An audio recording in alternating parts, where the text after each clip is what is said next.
읽을 하나님 말씀은 창세기 41장 1절부터 16절 말씀입니다. 만 2년 후에 바로가 꿈을 꾼즉 자기가 하숫가에 섰는데 보니 아름답고 살진 7 암소가 하수에서 올라와 갈밭에서 뜯어먹고 그 뒤에 또 흉악하고 파리한 다른 7 암소가 하수에서 올라와 그 소와 함께 하숫가에 섰더니 그 흉악하고 파리한 소가 그 아름답고 살진 7 소를 먹은지라. 바로가 곧 깨었다가 다시 잠이 들어 꿈을 꾸니 한 줄기에 무성하고 충실한 7 이삭이 나오고 그 위에 또 쇠약하고 동풍에 마른 7 이삭이 나오더니 그 쇠약한 7 이삭이 무성하고 충실한 7 이삭을 삼킨지라. 바로가 깬즉 꿈이라. 아침에 그 마음이 번민하여 보내어 애굽의 술객과 박사를 모두 불러 그들에게 그 꿈을 고하였으나 그것을 바로에게 해석하는 자가 없었더라. 술 맡은 관원장이 바로에게 고하여 가로되 내가 오늘날 나의 허물을 추억하나이다. 바로께서 종들에게 놓아사 나와 떡 굽는 관원장을 시위대장의 집에 가두으셨을 때에 나와 그가 하룻밤에 꿈을 꾼즉 각기 징조가 있는 꿈이라. 그곳에 시위대장의 종된 히브리 소년이 우리와 함께 있기로 우리가 그에게 고하매 그가 우리의 꿈을 풀되 그 꿈대로 각인에게 해석하더니 그 해석한 대로 되어 나는 복직하고 그는 매여 달렸나이다. 이에 바로가 보내어 요셉을 부르매 그들이 급히 그를 옥에서 낸지라. 요셉이 곧 수염을 깎고 그곳을 갈아입고 바로에게 들어오니 바로가 요셉에게 이르되 내가 한 꿈을 꾸었으나 그것을 해석하는 자가 없더니 들은즉 너는 꿈을 들으면 능히 푼다더라. 요셉이 바로에게 대답하여 가로되 이는 내게 있는 것이 아니라 하나님이 바로에게 평안한 대답을 하시리이다. 아멘. 이스라엘의 역사를 하나님의 역사라고 말합니다. 왜 하나님의 역사냐? 이스라엘을 처음 만드실 때부터 관여하시고 이끌어 가셨기 때문에 특별히 이스라엘 역사를 하나님의 역사라고 말하고 있는 것입니다. 그렇다면 보이지 않는 하나님이, 영이신 하나님이 어떻게 인간의 세상 역사 속에 개입하시는 것일까? 하나님은 지진이나 또 천둥이나 번개, 폭풍, 가공할 만한 이런 현상들 통해서 자신의 존재를 드러내기도 하시지만은 우리가 흔히 볼 수 있는 자연 만물을 통해서 자신을 드러내십니다. 그래서 로마서 1장 20절에 보게 되면 창세로부터 그의 보이지 아니하는 것들, 곧 그의 영원하신 능력과 신성이 그 만드신 만물에 분명히 보여 알게 되나니 그러므로 저희가 핑계치 못할지니라 했습니다. 하나님의 보이지 않는 능력, 신적인 성질, 생명력 이런 것들이 그 만드신 만물 속에 다 들어있다는 거예요. 핑계를 할 수 없다는 거예요. 누구도. 출애굽기에 보게 되면 하나님께서 아주 기고만장한 애굽의 바로 왕을 깨우치기 위해서 자연 만물을 사용하셨습니다. 나일강을 사용하셨고 개구리, 이, 파리, 독종, 우박과 불, 그리고 메뚜기, 또 흑암, 죽음, 피 이런 거를 사용하셔서 하나님의 이스라엘과 세상 역사를 이끌어 가심을 그에게 보여주셨습니다. 또 하나님이 불의한 발람 선지자를 깨우치기 위해서 그가 늘 항상 같이 타고 다니던 당나귀를 이용해서 그를 깨우치셨고요. 또 불순종하는 요나를 깨우치기 위해서 배를 이용하셨고 바다와 풍랑과 물고기 그리고 뜨거운 햇빛과 박넝쿨과 동풍 그리고 벌레, 작은 벌레를 사용하셨습니다. 이와 같이 하나님은 이 세상에 개입하실 때에 본인이 만든 창조물을 가지고 개입을 하고 계시다고 하는 거예요. 뿐만 아니라 하나님은 사람을 통해 드러나시는데 사람의 양심 또는 마음 그리고 이성과 영혼 속에 하나님을 알 수 있는 흔적을 남겨두셨습니다. 발자국을 남겨두신 거예요.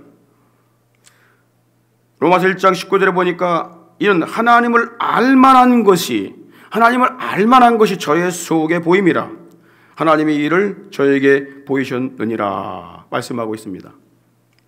하나님은 다양한 방법으로 자신의 존재를 드러내시고 인간 역사 속에 개입하시는데 자주 그렇게는 하지 않지만 특별할 때 사용하는 것이 하나가 있는데 그것이 꿈입니다.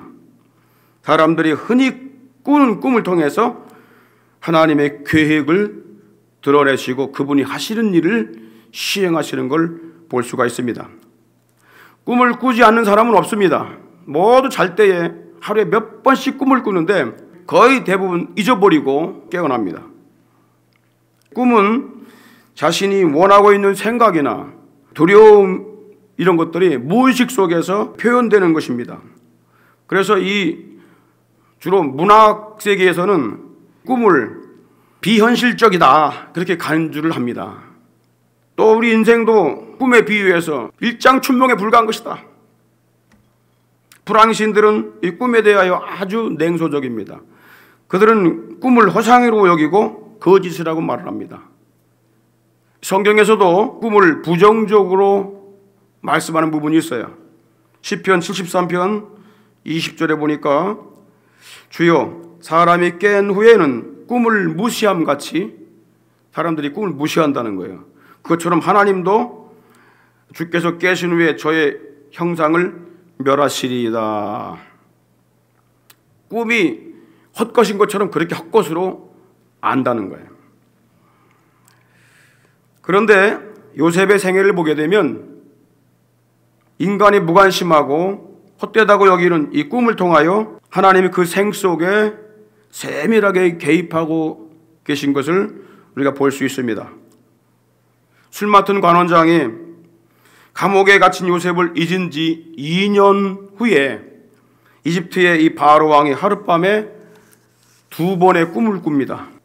첫 번째 꿈이 뭐냐면 살찐 소 7마리가 풀밭에서 풀을 뜯어먹고 있는데 아주 깡마른 암소 7마리가 그 살찐 소를 다 잡아먹은 거예요. 첫 번째 꿈입니다.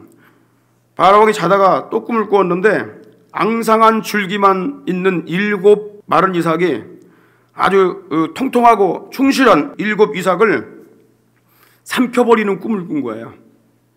이 두 꿈을 꾼 바로 왕이 크게 보물을 납니다. 왜냐하면 이 소는요 이집트 사람들이 신으로 섬기는 형상입니다. 그리고 이 곡식은 바로 나라의 풍성함을 상징하는 거예요. 그런데 빼빼 마른 것들이 풍성한 것들을 다 잡아먹었는데 불구하고 여전히 빈약하고 허약했기 때문에요. 이게 도대체 무슨 뜻인가?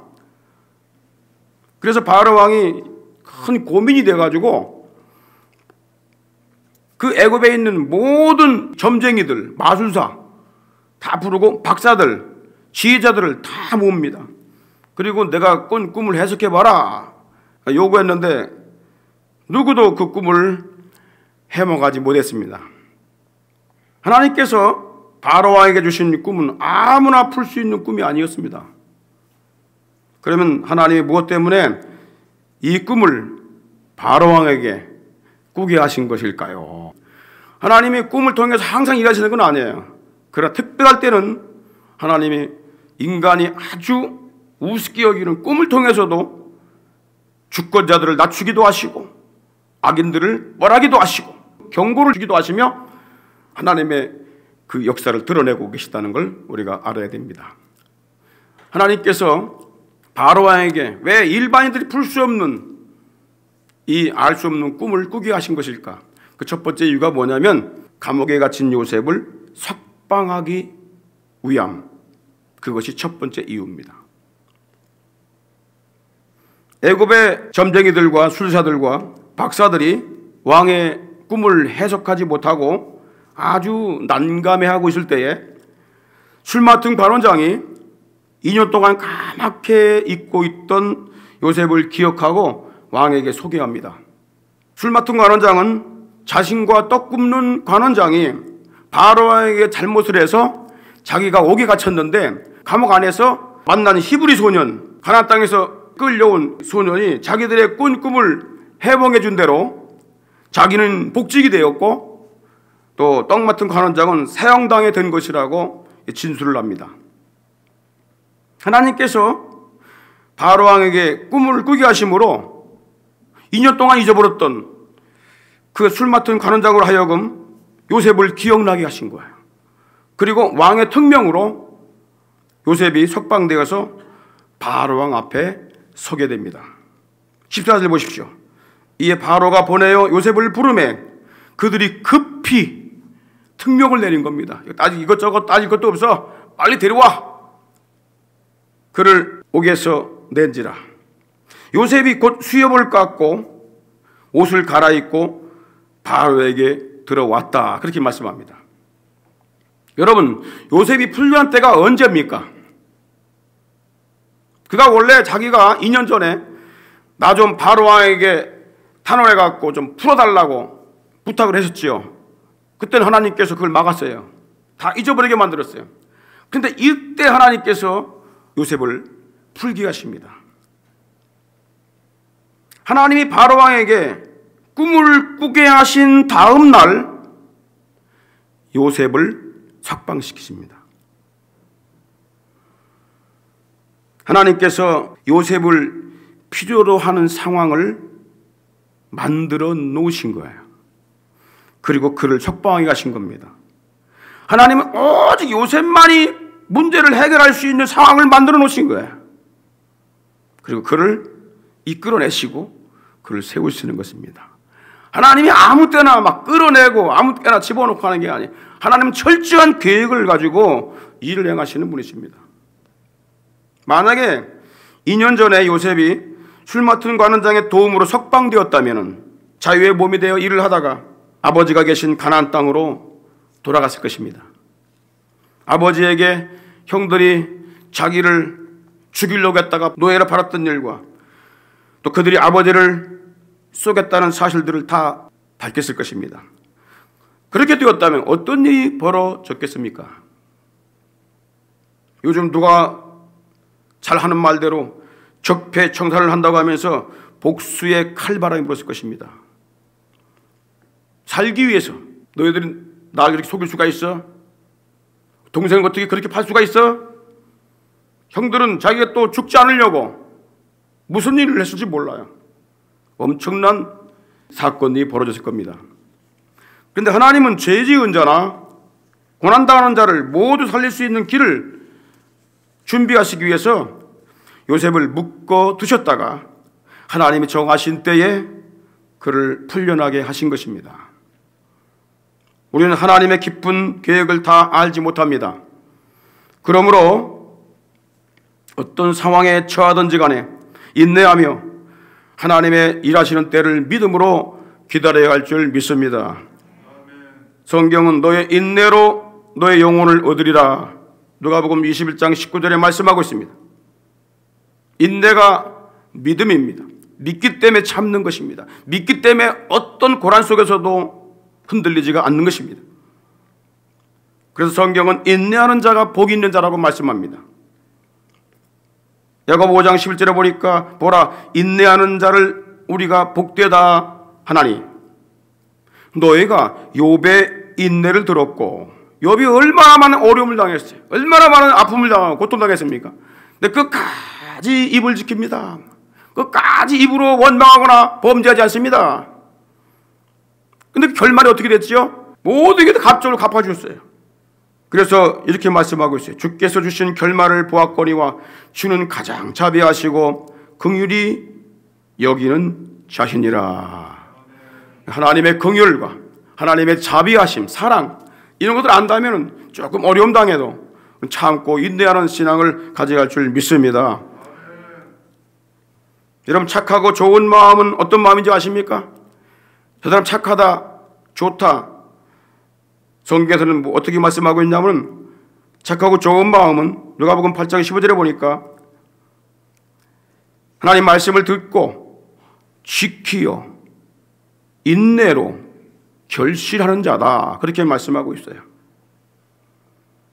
하나님은 모든 것을 합력하여 선을 이루게 하심을 믿고 하나님의 일하시는 때를 기다리며 믿음으로 인내하는 성도가 되어갈 줄 믿습니다.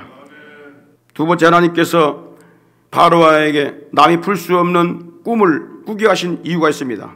그것은 바로 두 번째는 뭐냐면 하나님께서 요셉의 꿈을 이루어 주시기 위함입니다. 요셉에게 주신 꿈이 있는데 그 꿈을 이루어 주시기 위함이다, 그 말이에요. 요셉이 청소년 시절에 아비 집에 있을 때에 하나님께서 그에게 꿈을 꾸게 하셨습니다. 그런데 그 꿈 때문에 요셉의 형들이 그를 죽이려는 계획을 세웁니다. 그러면 하나님이 요셉에게 주신 꿈이 무엇이길래 그가 죽임당할 위기에 처하게 되었던 것일까요? 창세기 37장 6절로 9절에 보니까 그 꿈이 무엇인가를 우리에게 말씀하고 있는데, 요셉이 그들에게, 그 형들에게 이르되 청컨대 나의 꾼 꿈을 들으시오. 우리가 밭에서 곡식을 먹더니 네 단은 일어서고 당신들의 단은 네 단을 둘러서서 절하더이다. 이 첫 번째 꿈이에요. 그러니까 이 말을 들은 형들이 뭐라고 그래요? 내가 참으로 우리의 왕이 되겠느냐? 참으로 우리를 다스리겠느냐? 하고 그 꿈과 그 말을 인하여 그를 더욱 미워했다고 그랬어요. 요셉이 또 꿈을 꾸었어요. 하나님이 그에게 또 꿈을 주셨어요. 그래서 오늘 말씀해 보니까 요셉이 다시 꿈을 꾸고 그 형들에게 고하여 가로되 내가 꿈을 꾼즉 해와 달과 11별이 내게 절하더이다. 부모 형제뿐만 아니라 11명의 모든 형제들도 다 자기에게 절한다는 꿈을 꿨다는 거야. 이 말 듣고 가만히 있겠어요? 그것도 한 번도 아니고 계속 이런 말을 하고 다니니까 하나님께서 요셉에게 이 지도자가 되는 꿈을 주신 것 때문에 그가 형들에게 미움받고 애굽으로 팔려가게 됩니다.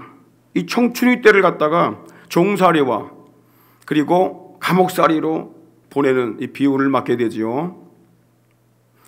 하나님이 주신 꿈 때문에 더 많은 고난과 더 많은 역경을 만나게 된 겁니다.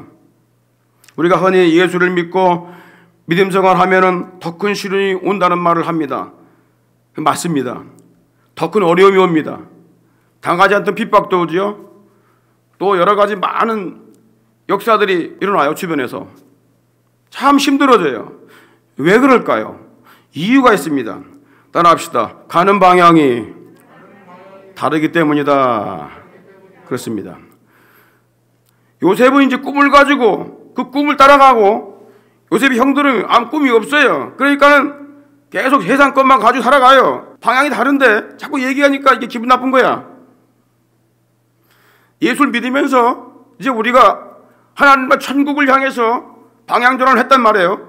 세상으로 가던 사람들이, 세상의 시각을 갖고 있는 사람들이 하나님 천국을 향해서 순례길 가고 있는데 천국을 향해 가지 않는 다른 사람들은 다 반대로 가고 있잖아요. 그러니까 모든 것이 다 충돌되는 거야. 더 큰 어려움이 오게 돼 있다고. 그러나 분명한 건 뭐냐? 분명한 거는 따라합시다. 고난은 있어도 멸망은 없다. 할렐루야. 불신자들은 고난당하다가, 마귀에 붙들려 고난당하다 멸망길로 가는 거예요. 그러나 우린 고난은 있어도 멸망은 없습니다. 고난은 있어도 절망은 없습니다. 하나님께서 고난에 대한 보상을 아주 영광스럽게 해주시기 때문입니다. 로마서 8장 17절에 보니까 자녀이면 후사라고 그랬어요. 상속자예요. 우리가 하나님의 자녀 아닙니까? 그럼 하나님의 상속자다 그 말이에요. 그리스도와, 예수 그리스도와 함께한 상속자다 그 말이에요. 그러니까 우리가 그와 함께 영광을 받기 위해서, 상속자가 되기 위해서는 이 땅에서 고난도 함께 받아야 할 것이니라. 고난을 두려워하지 마시기 바랍니다. 할렐루야. 따라합시다. 고난은 숨겨진 축복이다. 숨겨진 은혜다. 그걸 알아야 돼요. 나에게 또 이런 고난이 왔지? 하나님께서 어떤 고난을 통해서 또 이런 축복을 주시려고 하는구나. 나에게 기도해서 더 능력을 받으라고 하시는구나. 나에게 어떤 은혜를 더 베풀어 주시려고 하는구나. 틀림없어요. 그런데 그것을 못 깨닫고 계속 가니까 고난이 빨리 안 그쳐지는 거야. 고난에 대한 축복은요, 하나님께서 누구나가 다 좋아하게 되면 절대 그 안에 숨겨놓지 않습니다. 믿음을 가진 자만이 얻을 수 있도록 고난 속에 축복을 숨겨 놓은 것입니다. 하나님은 바로왕에게 성령에 감동된 사람만이 풀 수 있는 꿈을 꾸게 하심으로 요셉을 필요로 하게 하셨고, 꿈을 해몽케 하심으로 애굽의 총리로 세움을 받게 됩니다. 창세기 41장 41절 보십시오. 바로가 또 요셉에게 이르되 내가 너로 애굽 온 땅을 총리하게 하노라. 한 후에 44절에 바로가 요셉에게 이르되 나는 바로라. 애굽 온 땅에서 내 허락 없이는 수족을 놀릴 자가 없으리라. 이 바로왕이요, 이집트의 왕궁과 모든 장관들, 정치가들과 모든 백성들로 하여금 요셉의 허락이 없이는 움직일 수 없는 최고의 권세, 그걸 부여한 것입니다. 바로왕은 이름뿐이라고 했어요. 나는 있는 건 이름뿐이다. 왕이란 이름뿐이다. 모든 실세, 움직이는 것은 내 밑에 있다. 어마어마한 권세를 주신 거예요. 더욱 놀라운 게 뭔지 아십니까? 요셉을 팔았던 모든 형들이 하나님이 요셉에게 지도자가 되는 꿈을 주신 대로 그 발 앞에 엎드려 모두 절하게 되었다고 하는 거예요. 창세기 42장 6절에 보십시오. 때 요셉이 나라의 총리로서 그 땅 모든 백성에게 팔며, 뭘 파냐면 흉년 때에 곡식 모아둔 걸 팔고 있었다 그 말이야. 그러니까 이것이 소문이 저 가나안 땅 다른 나라까지 다 퍼져갖고 애굽에 가게 되면은 곡식이 있다더라. 그러니까 그들이 이제 짐승떼를 끌고 와서 곡식하고 바꿔 가는 거야. 그런데 그때에 누가 왔느냐면 바로 가나안 땅에 있는 자기 형들이 찔레찔레 왔다 그 말이야. 다 요셉에게 엎드려 절하는 거예요. 자기 동생인지도 몰라요. 왜? 그동안 변했고 최고의 품위 있는 옷을 딱 입고 있는데 설마 저게 내 동생이라고 생각하셨겠습니까? 그들은 아무것도 모르고 쫄래쫄래하면서 그 발 아래 엎드려서 우리는 저 가나안 땅에서 온 형제들입니다. 한 번만 그런 게 아닙니다. 50장 18절 보십시오. 그 아버지가 돌아가시고 난 다음에 형들이 자기들끼리 수덕수덕합니다. 야, 아버지가 돌아가셨으니까 이제 요셉이 우리를 죽일지도 몰라. 그러니까 빨리 가서 그 앞에 엎드리자. 그래가지고 이 형들이 또 요셉 앞에 가서 또 엎드려. 그리고 하는 말이 뭐냐? 우리는 당신의 종입니다. 하나님은 요셉에게 주신 꿈을 한치도 변함없이 그대로 이루어 주셨습니다.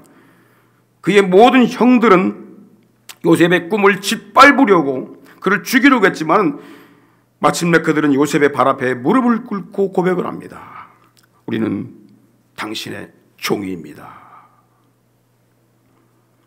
음란의 유혹이 그의 꿈을 무너뜨리려고 했고, 그가 충성한 주인이 그를 감옥에 가두고, 그가 도움을 주었던 자도 그를 까맣게 잊어버렸지만 하나님은 요셉에게 주신 꿈대로 모두 그 앞에 무릎을 꿇게 하셨습니다. 하나님은 하나님의 꿈을 가진 요셉을 중심으로 그 주변의 모든 환경을 움직이기 시작하셨습니다. 꿈을 가진 요셉이 보디발 집을 주관할 때부터 그 집 채소밭까지 복을 내리셨고요. 그가 누명을 쓰고 감옥에 갔지만 하나님께서는 요셉을 위해서 그 감옥을 형통케 하셨다고 했습니다. 두 간원장이 꿈을 꿨을 때도 요셉만이 그 꿈을 해석해 주었고요. 그가 애굽의 총리가 되었을 때에는 큰 흉년 때에 온 백성들과 다른 나라들까지 다 살 수 있도록 하나님께서 움직이셨습니다. 하나님은 하나님의 꿈을 가진 자를 중심으로 환경과 역사를 이끌어 가심을 아시기 바랍니다. 하나님은요, 이와 같이 모든 사람들이 하나님이 주시는 꿈을 품기를 원하십니다. 그럼 어떻게 그 꿈을 품을 수 있을까요? 어떻게 요셉처럼 하나님의 비전을 품을 수가 있을까요? 누구나 하나님이 주신 이 꿈을 받을 수 있는 비밀을 성경에서 우리에게 알려주고 있습니다.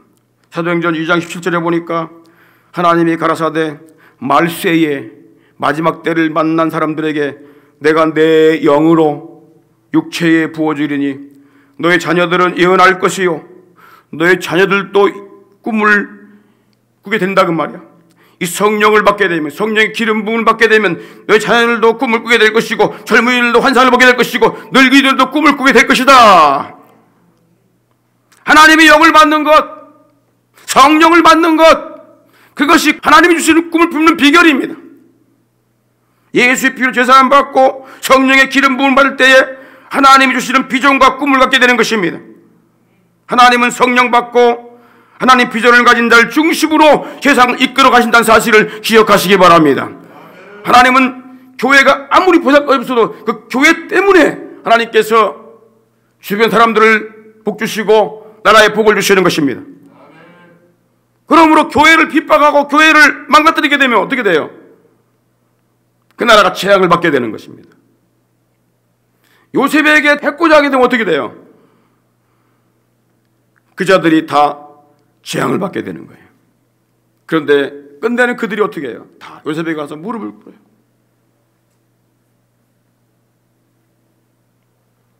세계 역사의 주인은 우리 예수님이십니다. 그래서 예수님이 태어난 그 연도를 기준으로 해서 인류 역사는 AD와 BC로 나누게 된 것입니다. 기원전과 기원 후의 기준이 예수님의 탄생입니다.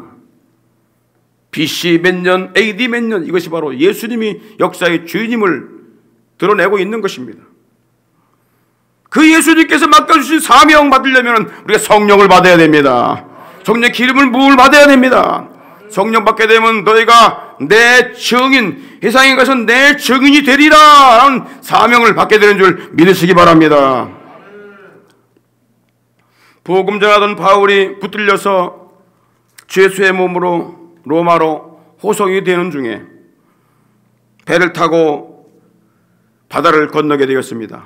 미양이라고 하는 항구에 도착했을 때에 다시 다른 배를 타서 출발하려고 할 그때에 사도 바울이 자기를 호송하는 백부장에게 이렇게 말합니다. 지금 항해하게 되면은 이 배뿐만 아니라 모든 화물을 다 버리게 될 것입니다. 그리고 우리 생명까지, 사람들의 생명까지 다 위태로워집니다. 그랬더니 이 백부장이 바울의 말을 무시하고 선장과 선주의 말을 믿고 출항을 했습니다. 여러분, 나라가 위태할 때에, 위기가 있을 때에 주의 종이 어떻게 말하는가를 들어야 됩니다. 그런데 세상 사람들이 안 듣거든요. 경험자 말을 듣고요, 과학자 말을 듣고요, 여러 가지 정치적인, 조직적인 말을 듣지요. 그러다 어떻게 되죠? 더 큰 어려움에 빠지게 됩니다. 왜? 하나님께서 허락하신 거라면 주의 종을 통해서 해결책을 주신다는 사실 우리가 알아야 됩니다. 혹시 그들이 잘못된 길로 갈다 할지라도 주의 종이 바르게 지금 말을 하고 있단 말이에요. 말씀을 통해서 비전을 선포하고 있단 말이에요. 그 길로 가야 되는 것입니다. 그런데 백부장이 선장과 선주, 경험자들의 말을 듣고 강제적으로 출항을 했습니다. 그런데 얼마 못 가서 바울의 말대로 큰 풍랑을 만났습니다. 유라굴로라고 하는 큰 광풍을 만났는데 배가 뒤집어질 지경입니다. 그래서 배를 가볍게 하려고 모든 짐들을 다 버렸습니다. 배 안에는 276명이 타고 있었는데 14일이 지나도록 음식을 먹지 못해서 모두 살 소망이 끊어져 버렸어요. 해를 볼 수가 없어요. 여러 날이 지나도 어두운 가운데 몰려오는 파도와 불어오는 폭풍들을 견딜 수가 없어요. 배가 거의 다 깨질 정도가 되어버렸어요. 희망이 없습니다. 살 소망이 없어요. 이게 우리 인생입니다. 세상에서는요, 경험자 그리고 전문가들의 말을 들어도 물론 맞을 때가 있지만은 어떤 큰 감당할 수 없는 재앙 앞에서는 우리 하나님 앞에 무릎을 꿇어야 되는 것입니다. 겸손하게 주의 종의 말을 들을 줄 알아야 됩니다. 그래서 성경이 있는 것이고, 그래서 주의 종이 있는 것입니다. 천국 있는 거, 지옥 있는 거 지나고 나면 알지.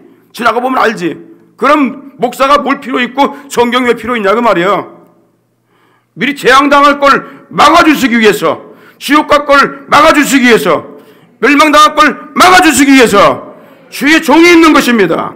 말씀을 선포하는 예언자가 있는 것이고 여러분 선견자가 있는 것입니다. 그걸 알고 여러분들 강단에서 선포되는 말씀은 정말 여러분들이 세상의 어떤 말보다도 신뢰성을 가져야 될 줄 믿습니다. 하나님 말씀을 갖다가 우리가 무시하게 되면 하나님을 무시하게 되는 거예요. 하나님이 세운 주의 종을 무시하면 하나님을 무시하게 되는 거예요. 오늘 하나님께서 일하시는 방법이 누구나가 다 알 수 있도록 주의 종을 통해서 말씀을 전하고 바른 길로 갈 수 있도록, 진리의 길, 의의 길 갈 수 있도록 알려주는 것입니다. 그때 여러분들 말씀을 믿고 말씀 전하는 주의 종의 이 선포하는 말을 듣고 여러분 신뢰를 하시길 바랍니다. 사도 바울이 죽음에 처한 275명, 자기까지 6명이니까 275명에게 이렇게 말을 합니다. 여러분, 내 말을 듣고 출항하지 않았다면 좋을 뻔 했지 않았겠습니까? 하면서 사도행전 27장 24절에 보니까 그래도 이렇게 말합니다. 어젯밤 하나님께서 나에게 이런 말씀을 주셨습니다 하면서 하는 말이에요. 바울아, 두려워 말라. 네가 가이사 앞에 서야 되겠고, 가이사는 누구냐면 로마의 황제를 얘기한 겁니다. 가이사 황제. 그러니까 가이사 앞에 가야 됩니다. 근데 죽으면 안 되잖아요. 그러니까 바울을 가이사 앞에 세우기 위해서라도 하나님께서 이 배에 있는 사람들을 죽이지 않는다는 거예요. 여러분, 하나님이 누구 중심으로 이 배를 움직이고 있습니까? 자기들은 억지로 경험자 말 듣고 출항했는데 이제 문제가 생겼어요. 주도권을 누가 잡습니까? 사도 바울이 잡습니다. 꿈을 가진 사람이요, 비전을 가진 사람. 그리고 이렇게 말합니다. 그러므로 여러분이요, 안심하라. 나는 내게 말씀하신 그대로 되리라고 하나님을 믿노라. 하나님은 세상의 환경과 역사를 하나님을 믿고 성령을 받고 주님의 사명을 가진 자를 통해서 역사를 이끌어 가시고 그를 중심으로 환경을 만들어 가신다는 걸 우리가 알아야 됩니다.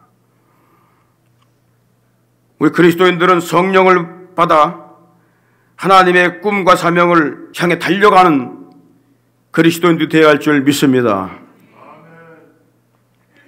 마지막으로 세 번째, 왜 하나님께서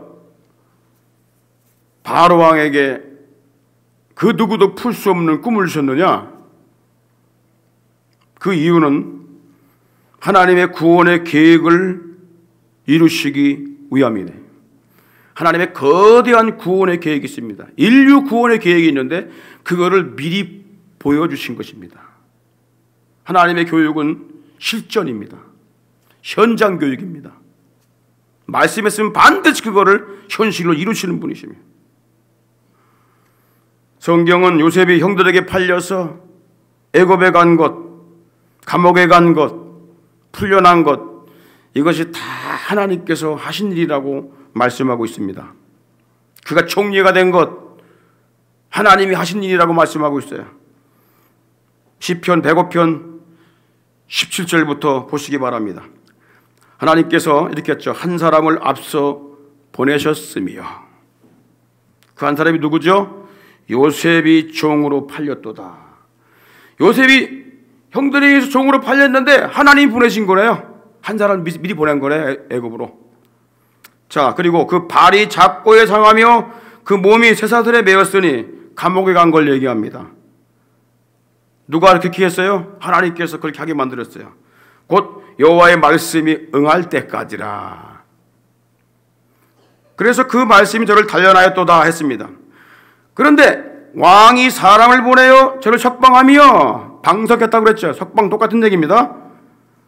열방의 통치자가 저를 자유케 하였도다. 요셉을 감옥에서 끌어내가지고 바로 왕이 자유를 준 걸 얘기합니다.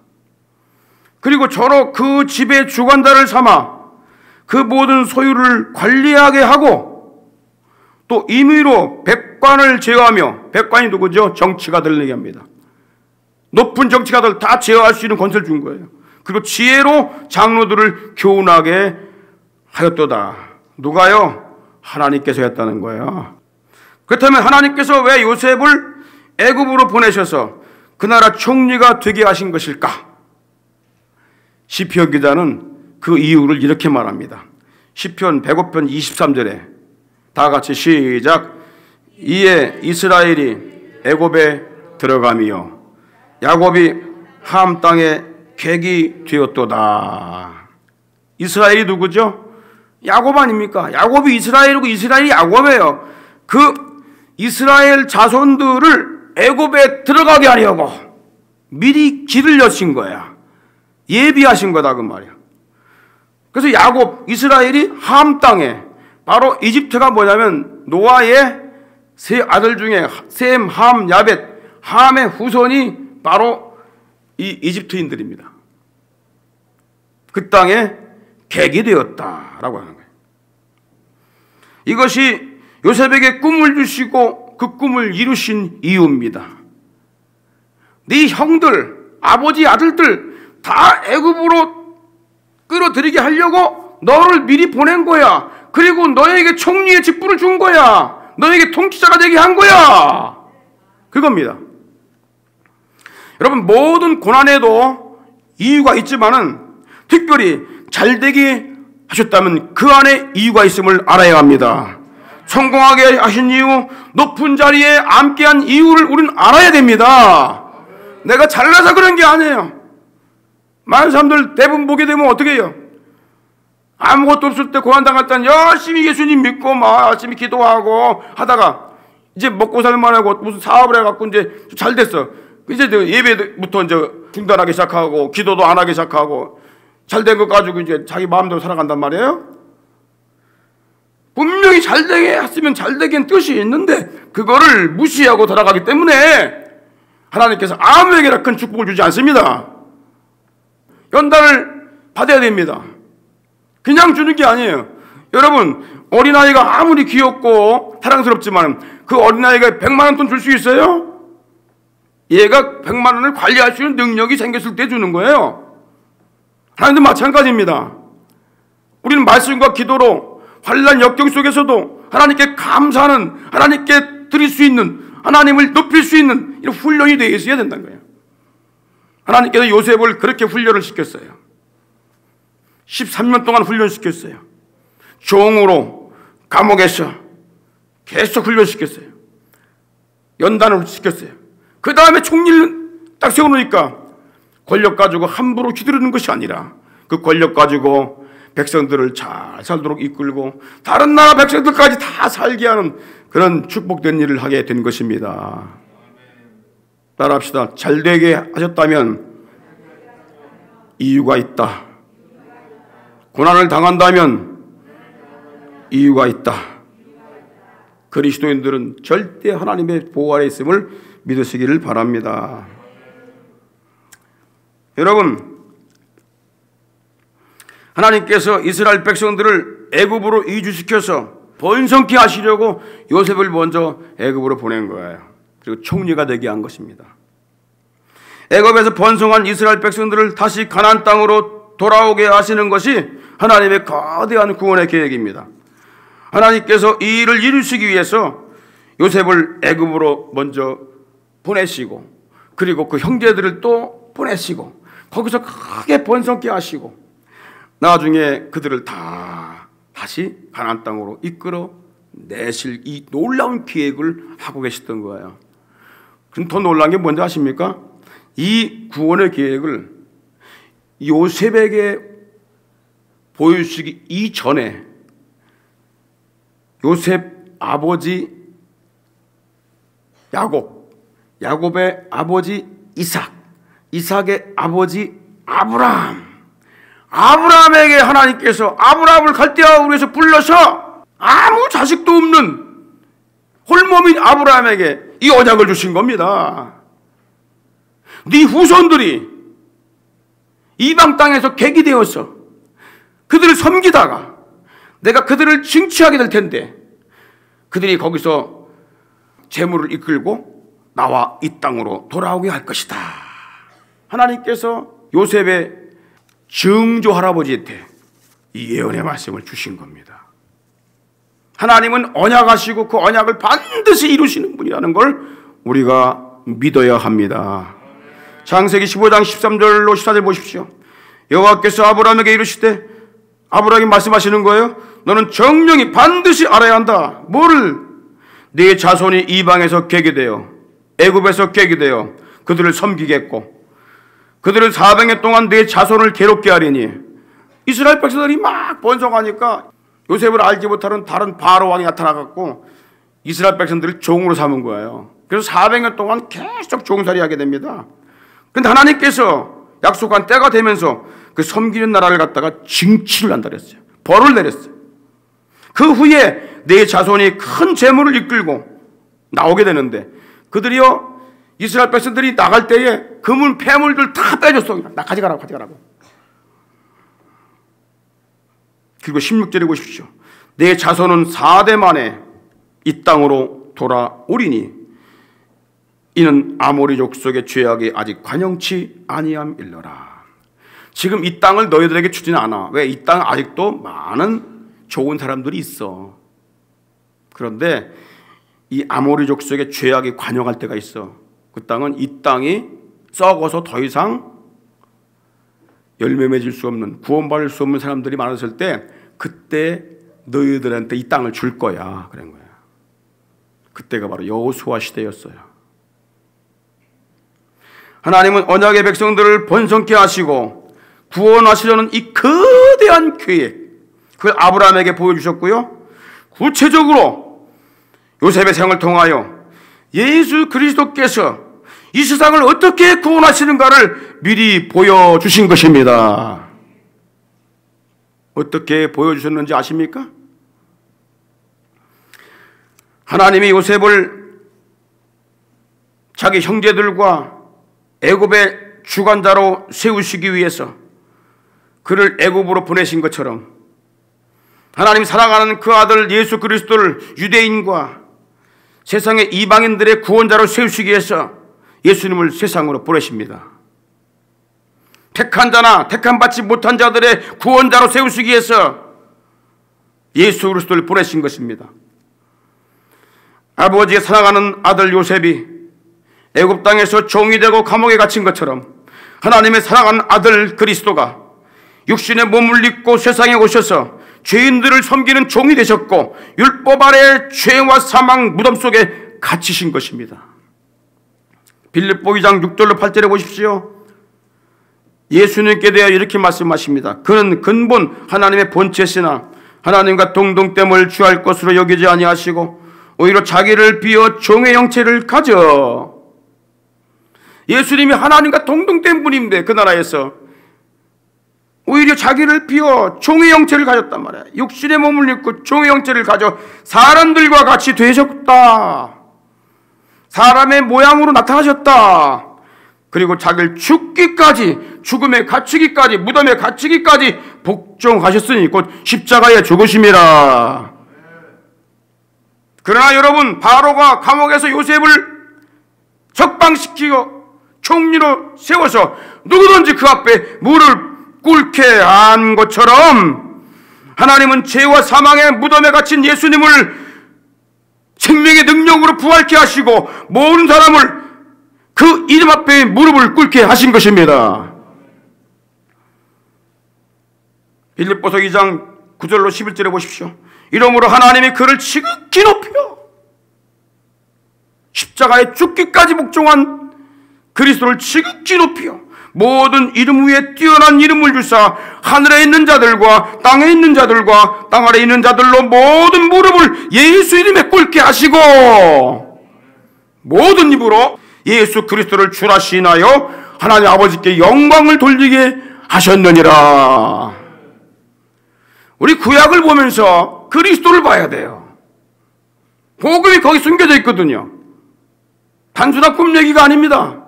하나님께서 마리아에게 환상을 통해서 그리스도가 오신다는 걸 보여줬어요. 그 아버지 요셉에게 꿈을 통해서 그 아들이 하나님의 아들이라는 걸 보여주셨어요. 또 꿈을 통해서 애굽으로 피난 가라는 걸 보여주셨어요. 우연한 일입니까? 요셉 앞에 무릎을 꿇은 백성들마다 7년 대흉년 중에도 살았던 것처럼 무덤에서 부활하신 예수 그리스도 이름 앞에 무릎을 꿇는 자는 누구든지 마지막 때의 7년 대환란뿐만 아니라 사망에서 멸망에서 건져주시고 하나님 아버지 영광의 나라의 영원한 안식을 누리게 하실 것입니다. 할렐루야. 이 꿈과 소망이 있는 자는 환난을 이기고 세속에서 자신을 지키며 거룩하게 살게 되는 것입니다. 요한서 3장 3절에 보십시오. 주를 향하여 이 소망을 가진 자마다 그의 깨끗하심과 같이 자기를 깨끗하게 하느니라. 할렐루야. 한번 따라 합시다. 고난은 있어도 절망은 없다. 성령 받고 사명받은 자를 중심으로 하나님이 환경을 움직이신다. 이걸 여러분들 확신하시기 바랍니다. 믿으시길 바랍니다. 붙잡으시길 바랍니다.